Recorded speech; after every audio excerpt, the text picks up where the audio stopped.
Okay, good morning, everybody. It is 10 a.m. Pacific time, and we are going to spend the next 20, 30 minutes, plus maybe 15, 20 minutes of Q&A talking about the awesome and very complex and confusing stimulus package that Congress passed and the president signed on Friday. There's a lot of really amazing stuff in here, but also very confusing stuff. And so we're going to get to all of that today. One of the things that I wanted to quickly mention is we're going to have a lot of Q&A here. We have a lot of people on the webinar. So there's a Q&A button down in the bottom sort of right, bottom middle, that if you've got a question, please post your question there and I will make sure and answer. I'll stay as long as we need to answer every question we've got on this stuff and make sure that everybody gets their particular questions answered. Because today we are we're gonna dive into a whole host of this bill and what it's got going on. So once again, I'm Matt Garrett. I'm the CEO. I'm the founder of TGG, and we are an accounting firm that helps small businesses make better decisions by using the numbers. We get them accurate and timely data to make those decisions. And right now, I can't think of a more important time for us and our firm to be able to support small business and really try to help everyone through this. What I'm going to do today is I'm going to teach you how to take advantage of the $2 trillion stimulus package that was passed on Friday. We're going to talk about what programs apply to you, what programs don't, what programs you need to take advantage of now, and what sort of things might you kind of have your antenna up about for the future, just so that you're ready if something comes up.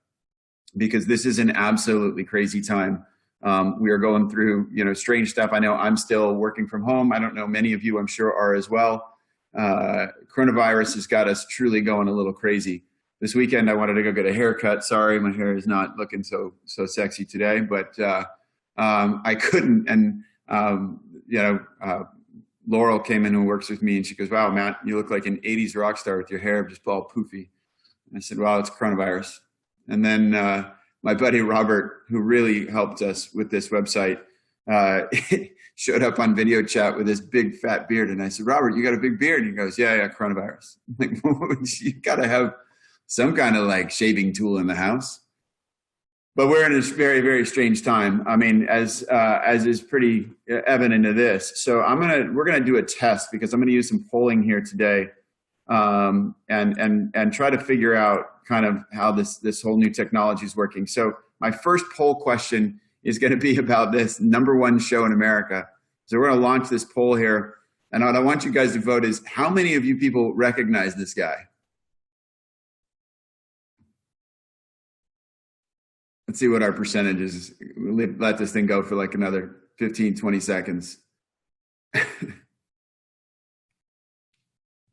All right, so about 2/3 of you are fully taking advantage of the coronavirus to watch what is the #1 show in America, this Tiger Man show, which is absolutely the only way that this thing is popular has got to be coronavirus, because it is the craziest thing. But I thought it was funny because it's a bit of a juxtaposition with how crazy the times are that we're living in and how crazy things are going, and frankly, how complicated and crazy the stimulus package is. But we're going to actually do some work today. So if you've got a second, get out a piece of paper, or a pen or a pencil, and a calculator or your phone to just do a little bit of math, because I want you to make sure that you understand how this stuff works and how the math works behind some of the stimulus. And while you're doing that, I'll put up this funny meme that came out that I saw this morning. So 2/3 of you, again, are going to laugh really loud at this, because I know I did. I'll give you about another 10 seconds, 15 seconds to grab a piece of paper and a pencil, and then we're going to get going. The other thing before I get started that I really need to do is make sure that I thank everybody on my team that has worked tirelessly through the weekend to put together all of the technical specs of this thing, and also put together a product that I'm going to show you kind of at the end of this. It's going to help some of you get through and apply for some of these stimulus loans that are out there. So I got to thank Robert Rodriguez, who really helped. He's not directly associated with our team, but was a huge help. Bonnie Howard, Andrew Ruff, Ryan Larson, Ron Woody, James Hinn, Katie McKellogg, and Jess McCarthy all really stepped up to allow us to be able to provide you this information today. And I just wanted to quickly thank them. All right, so what happened? What's going on here is on Friday, the stimulus passed. This is an amazing bill. Truly, it is the single most powerful small bill for small business that I've ever seen, but it is super complicated. Unfortunately, it's also one that has a lot of pitfalls, because if you make one wrong decision, you could be stuck with a multi-million-dollar obligation and honestly no new business to pay it off. So we're going to do some math today. We're going to make sure that we weed through all of the sort of ins and outs of this, simplify it down so that you've got a handle on what it is that you need to do for your business. Let's talk a little bit about what's out there today. So the first thing that's out there right now is disaster loans. I talked about this last Tuesday on my webinar, which, by the way, you can always go back and rewatch the webinars or get other ones. We're recording these and we post them to our YouTube channel, LinkedIn. They're available on our website and on my personal blog as well. So let's talk a little bit about disaster loans, because these kind of got a bit of, get blown out of proportion a little bit, because they are really loans that are available for disaster. They are administered through the SBA. They offer lower interest rates, 3.75% for most businesses, 2.75% interest rates for nonprofit organizations. They're capped at $2 million, and you can use the funds pretty much for anything. It's a pretty easy three-step process to get there, but we've had some challenges with this thing. First of all, last week the SBA website crashed. Too many people were trying to get these things. The other problem is that these loans are really only given if you can't get credit elsewhere. They are truly a loan of last resort. And so many people jumped on trying to get them that really didn't apply or don't qualify for them. So it's not that you can't try for them, but you want to be careful with these things. And then the last thing is, you can get these disaster loans, but if you do, then when you're going to get the paycheck loans that we're going to talk about later today, you have to either refinance the disaster loan into the paycheck loan, because you can't get both at the same time, or you just have to keep the disaster loan. So you really want to think through what's the best strategy for you overall with this new bill. What else is out there? Well, there's a lot of local grants out there. In San Diego, for example, in the city of San Diego, they're offering up to $10,000 per business. Those applications started Friday at 5 p.m. A handful of our clients qualified. We got them into those. Wherever you are across the country, check into your local grants, because there's a chance that they're doing something on the local and the state level that could really benefit your business. That's not on the federal level. That's all we're going to talk about today with that, because it is so specialized to where you are in the country. Next, you want to think about Section 1107. This is something that came about, and it's really kind of interesting. If you have an existing SBA loan, you are most likely eligible for loan abatement. What that means is that for the next 6 months, you may not have to make principal and interest payments, and it does not eliminate or restrict you from participating in other programs. Now, if you don't have an existing SBA loan, it doesn't apply to you at all. But what I've been finding out in talking to banks, and I've talked to Wells Fargo and Bank of America and Cal Bank and Trust and a bunch of other big banks, and also some smaller banks and community banks, certain banks are actually open to abating more traditional loans that you might have, lines of credit and term loans that you had existing. And several of them told me they are having discussions with their clients about abating principal and interest payments for up to 6 months. So make sure you go back to your banker. They're a big part of your crisis team in this, and call and talk to them about this and see what you can get done. So that's sort of your decision tree on that existing SBA loan. The next thing is this emerging economic injury grant. Now, this really only applies to sole proprietors and independent contractors. You can get up a $10,000 grant.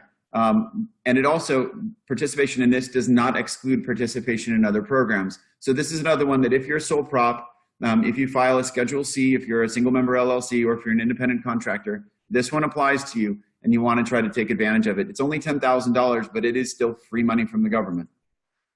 This one most likely does not apply to anybody, but it is a part of the loan, so I thought I would mention it very quickly. And this is SBA loan guarantees. This applies to people who are buying SBA loans on the secondary market. If you're an investor who's buying these debts, then this would apply to you and the government is backing that. Next, again, most likely doesn't apply to many of us, is specific industry financing, like the $50 billion that went to the airlines, another $500 billion for hotels, hospitality, and other infrastructure kinds of businesses that are impacted, obviously, and to a great degree about this and from this bill. Here's some stuff that everybody needs to think about. Again, your CPA should be an important part of your crisis team during this whole thing when you're looking at how to save your business or how to make some money on this thing.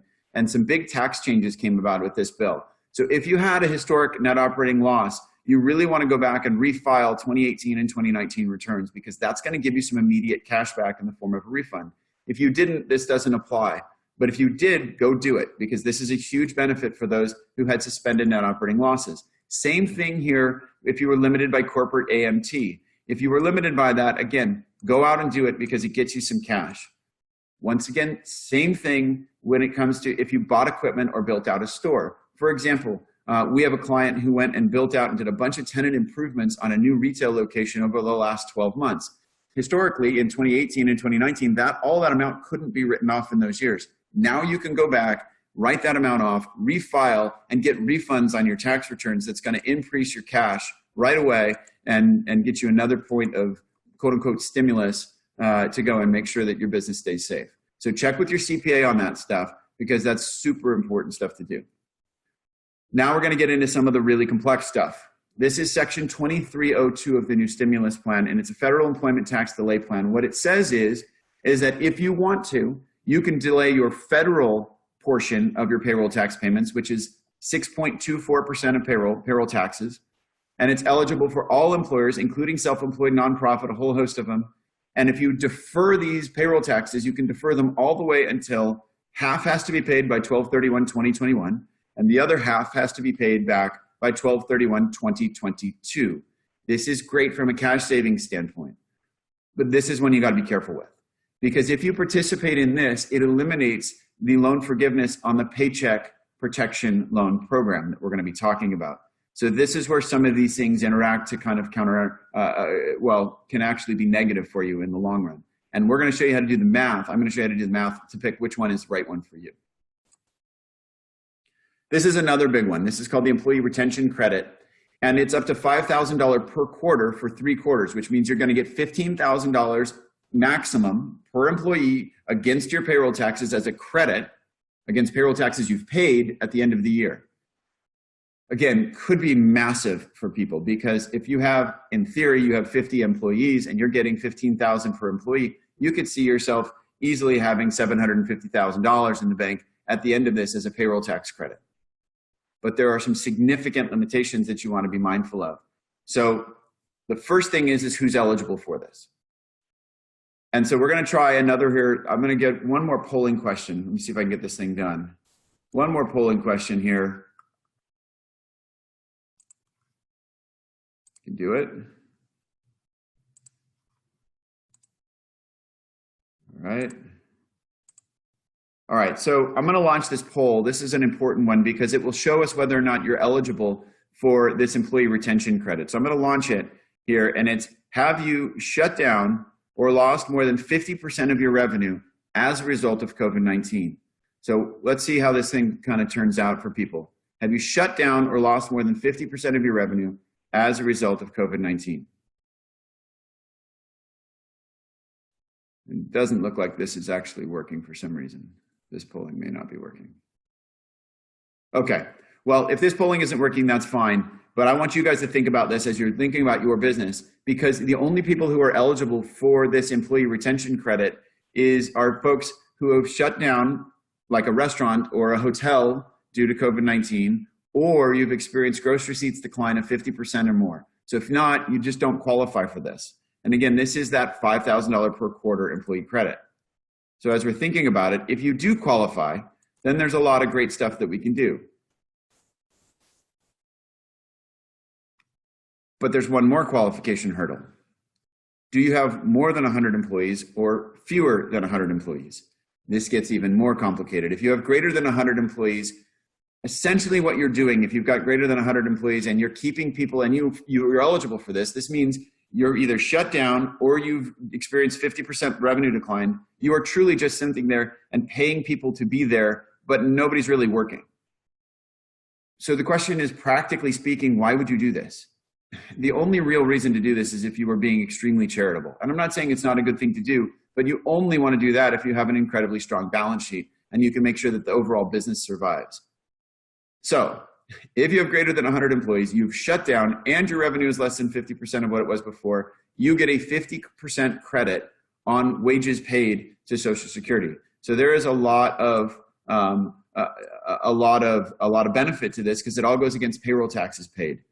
But again, you're just keeping people employed just to keep them employed. And I'm not sure that's a great business decision.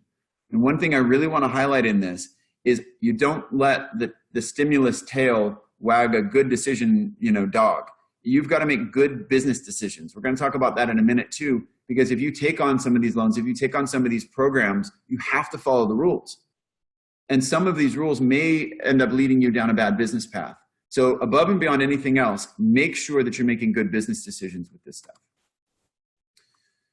All right, now if you have less than 100 employees, again, you can still get up to $15,000 per employee as this credit against payroll taxes paid. And this could be a ton of free money. But again, you got to watch out, because if you participate in this program, you cannot participate in the Paycheck Protection Loan Program that we're going to talk about here in just a second. And what I'm going to tell you right now is I've done the math and we're going to go through it. Probably 95% of businesses out there are better off doing the Paycheck Protection Loan, that's a hard thing to say, than they are doing the Employee Retention Credit, even though there's a lot of money in both.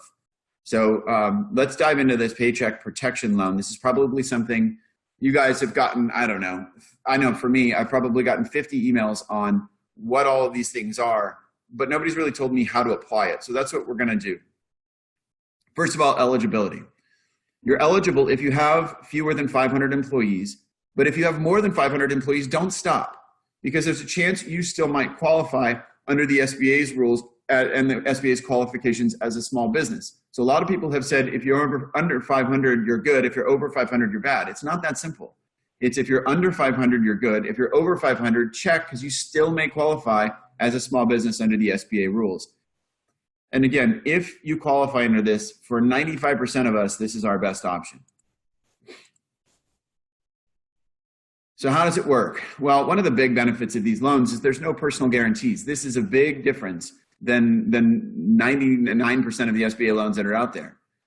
In addition, you use these loans primarily to retain workers and make occupancy cost payments. Those are the two things that this is really designed to target. And you'd think, well, then is it really worth it? And the numbers are pretty staggering. I'll show you. It's going to be worth it.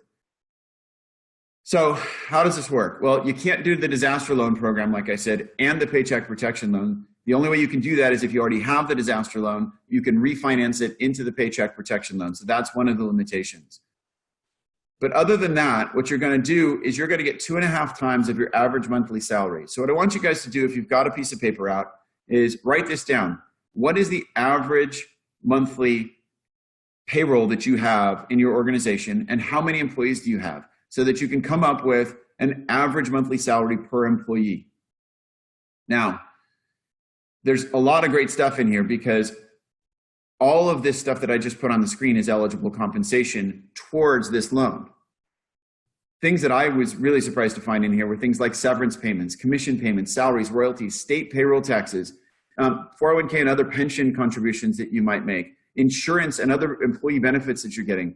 All of these things can be added to compensation, but the problem is this is where it even gets more complicated. It's not an average what you're paying people, it's a per employee, and there's a ceiling of up to $100,000. So you actually have to go through and employee by employee, look at every single one of them and cap them out at 100,000, and then the next one might be 80, and the next one might be 120, you have to cap that one at 100. And all of these come out to being what your base is, that you're then going to multiply times 2.5 to figure out what your eligible loan amount is. I know that's complicated, so I'm going to say it one more time. You're going to figure out what each employee's compensation is using all of these things that are on the screen. You're going to cap each individual employee's compensation at 100,000. You're going to multiply that times the number of employees you have on an average month for the last year.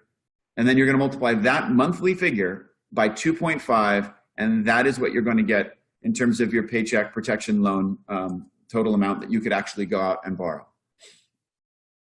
Things that aren't eligible for compensation are things like federal payroll taxes, income taxes that were withheld, or if you have workers that are working outside of the US, they're not eligible to be put into this pool either.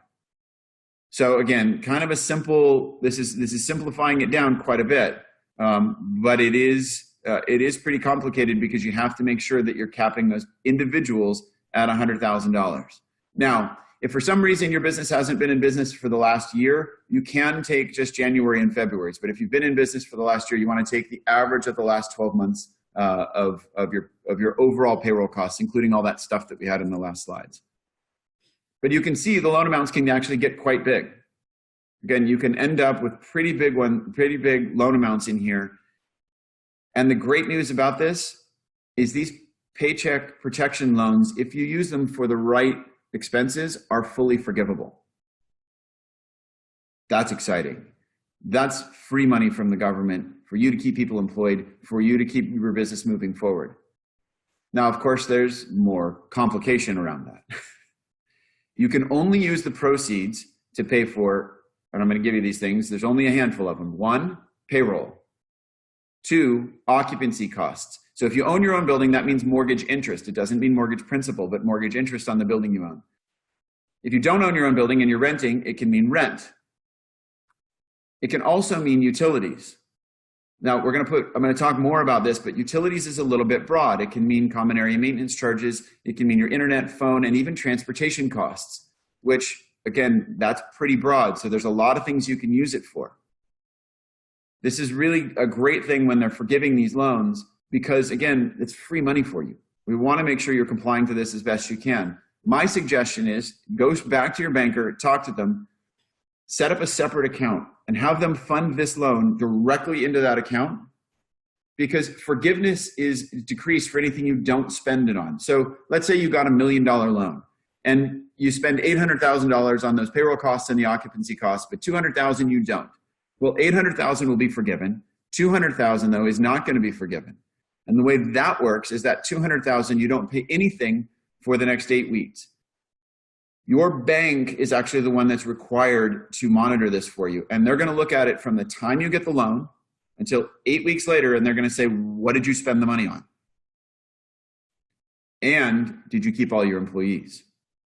So this is another big sort of misconception that's been out there. People say, well, if I get this loan, I have to keep up to 75% of my employees. That's true. Otherwise, it gets reduced on a pro rata basis. But if you reduce wages and you keep 100% of your employees, it also gets reduced on a pro rata basis. In addition, you could actually reduce employees by 20%, right? Still keep over 75% of your employees, increase their wages, and still not have any less amount loan forgiveness. So all sorts of little complications in here, but you're going to be working with your bank because your bank and your internal accounting department have got to make sure they keep this stuff separate and trackable because that's how you get it forgiven. So make it easy on them. Keep it, again, I would put it in a separate account. I would make sure that you're only putting your payroll through there and your occupancy costs and things that are allowed in there. Now, let me get a little creative with you. We're still waiting on the final regulations to come out on exactly what is occupancy costs. But what it appears is the most likely scenario is that it's going to follow some sort of a tax basis. So if you're a cash basis taxpayer, most likely if you needed to spend a little bit more of that loan amount to get it all forgiven, you can probably do some things like prepaying employee benefit insurance or prepaying some rent and things like that, just like you could at December 31st if you're a cash basis taxpayer to make sure that you're covered and paying a little bit less in tax. This would kind of do the same thing, except it would probably get you to that full loan forgiveness amount if you needed that extra expense. So just some things to think about as you're walking through this and thinking about how this is going to apply, really to you. All right. That's all the stuff that I just went through there. So here's the other piece.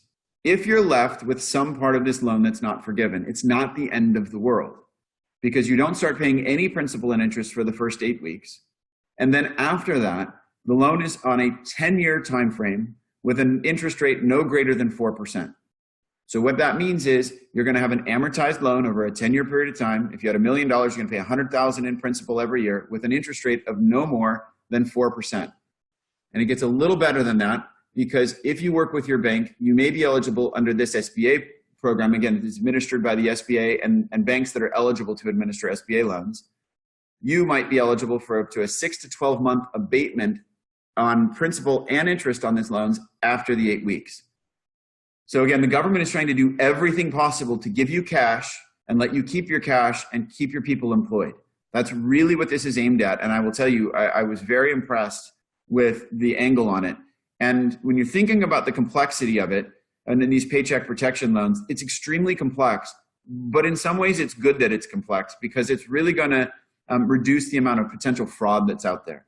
And any fraud is really going to take away from the benefit of the bill itself, and it's really going to hurt all of us because we're going to do it right and we're going to be living above board. Anybody who's stealing from the government is just taking money out of our pockets. So there's a lot of complexity in here, but if you just follow the rules and follow these simple paths of setting up a separate account, paying only for those things that you need that are eligible for forgiveness, you're going to have a very clean accounting that you're going to be able to show to your bank, and most of this should be able to be forgiven for you. Okay, so which is better, the paycheck protection loan or the payroll tax credit? Now remember, in order to get the payroll tax credit, you have to either have been shut down as a result of COVID-19 or have 50% of your gross receipts declined over the same period last year. So this is literally my handwriting from over the weekend. And I'm going to walk you through it as quickly as I can because it's pretty simple. If you've got these eligible issues, if you've got greater than 500, your tax credit is 50% of the payroll taxes you've paid. If you're less than 500 employees, then you might want to think about that paycheck loan and also think about whether or not the 5,000 is really something that's going to amount to as much as this paycheck protection loan. And the math is not too complicated. So let me show you the one case that I found where I believe the tax credit is a better economic outcome than the paycheck protection loan. And the example that I'm going to give you is a high-end law firm. This is a law firm with 20 attorneys, and this is just a hypothetical. And let's say their average annual compensation is $300,000. Well, remember, for the paycheck protection loan, your eligible compensation is only $100,000. So these guys, in theory, could reduce compensation to all of their people. Their business went down, declined by more than 50%. So they're eligible for the credit. They reduce compensation to their attorneys to say $150,000 or $200,000. Well, all of a sudden, the eligible compensation, what we have is that ceiling of $100,000. So you're going to get a $415,000 paycheck protection loan. That's what their eligibility is.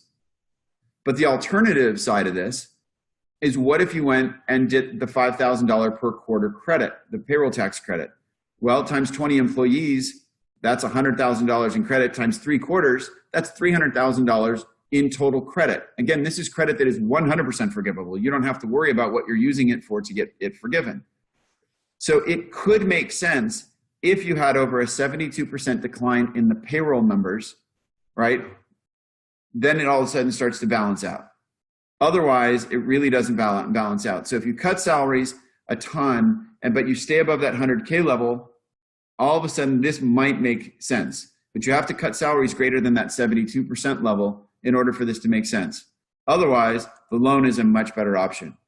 And again, this was math that I was doing just on I was penciling out a ton of different scenarios, and this was the only one that I found where the tax credit, the payroll tax credit, was better than the paycheck protection loan. I'm going to show you one other one here that's a service business, just to show you kind of the difference and the look at it. This is one where you have 90 employees, average annual comp of 150. They reduced their workforce by, say, 30%. You've got $90,000 per month in eligible compensation. They're eligible for a loan of $2.25 million. But they've reduced the force by 70%, by 30%. That means only 70% is what they're going to get. And 70%, then you're going to have $1.525 million that's going to be forgivable. $675,000 is going to be a loan. Well, if they qualified for that payroll tax credit, at the best case scenario, if you look over there, it's $1.35 million. So as a business owner, you have to ask your question, would I rather have a $1.525 million loan that's forgivable plus a $675,000 loan payable over the next 10 years at 4%, or $1,350,000 in a payroll tax credit? The answer is pretty obvious. You'd always want to go with that paycheck protection loan. This also works, that's a service business. This also works in construction and hospitality. So if you have a reduction in force, let's say it's a 50% reduction in force. This is another example. You can go in and your average annual salary of $40,000, that means your average monthly payroll is $220,000. Your total loan amount is going to be $550,000. Your forgivable amount, because you've reduced force, is only $275,000, but you still have a full loan of $550,000. The other way, if you go into the payroll tax credit, you've got $40,000 of eligible wages. You only get 3/4 of that because it's 3 out of the 4 quarters. That's $1,800 if you multiply it by the 6.24%, times your new 35 workers is a $63,000 credit. Again, even in a hospitality where you're really affected by this, and you probably do qualify for that payroll tax credit, the Paycheck Protection Loan still looks better. All right. So how do I get ready for this Paycheck Protection Loan? This thing is complicated. It's a 17-step process. It follows the SBA 7A rules.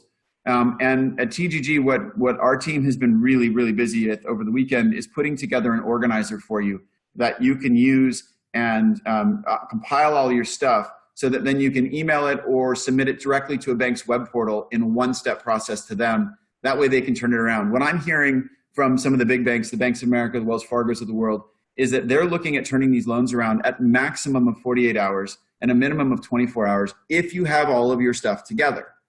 The problem is that many people don't. And so you really want to get organized and get in front of this and get ahead of the line. The other thing that I'm hearing from them is that some people are open to taking applications as early as tomorrow morning. I think that's jumping the gun a bit. The fact of the matter is the final regulations haven't come out. We are very confident that if you get all of these 17 steps done, you'll have all the information that they need. But it's still, the final regulations haven't come out, and until they do, the banks can't start lending money. So they're ready. They're propped up and ready to go, which I've been very impressed. And again, I would suggest you go back to your bank as long as they're an SBA-approved lender. If not, reach out to us at TGG. You've got our email address and info there. We'll be happy to make some introductions. You can go to your local economic development council. Those folks can help you with SBA loans. Lots of different resources to get some help, but I'm going to show you what we did in case you'd like to use this product as a tool. So this is what the organizer looks like. You put all the data into one place, and this is the output. So when a bank gets your loan package, they're going to get a cover sheet. They're going to get a description about your business. They're going to get some key things that they need, like, for example, the use of funds. They need to know that it's going towards keeping people employed. In addition, they need to know how you were affected by COVID-19. So that's a part of our overall employment gathering. You've got payroll expenses. You're going to have tax returns in here. You're going to have a head count that you need to show them. This is how I got to the 2.5 times, and this is how I got to the average employee pay, so that you know your loan amount. This is all, you're also going to have a schedule of liabilities. With our organizer, you're going to have a portal. Now, the challenge with this portal is when you get in here, you're going to answer a few questions to see if you're eligible, and then we're going to get you through to show you how much you might be eligible for. From there, we're going to take you through again, and you're going to start to put all this stuff on. Now, there's a help button on every page. So if you need our help in filling this out, we're happy to help it. There's also a save and resume later button on every page. So if you have to go get information and then come back, again, you can do that. The only thing that you've got to really be careful of with our form, and this is just because we're not exactly web folks, we're accountants, is before you submit it, make sure you have everything in there. Because once you submit, it compiles it all into one giant PDF, and these PDFs are going to be somewhere between 300 and 800 pages long. You can't undo it. So don't hit submit until you have everything in there. Be very careful if you're using our organizer to really be careful with that. And again, this is all of our documentation on this.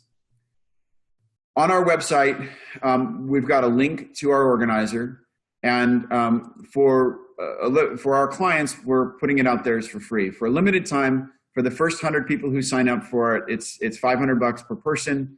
If you want to do it yourself, after the first 100, it's $750 for the organizer. And then if you want us to guide you through it, it's $1,500 for the organizer, and we're happy to help in any way we can.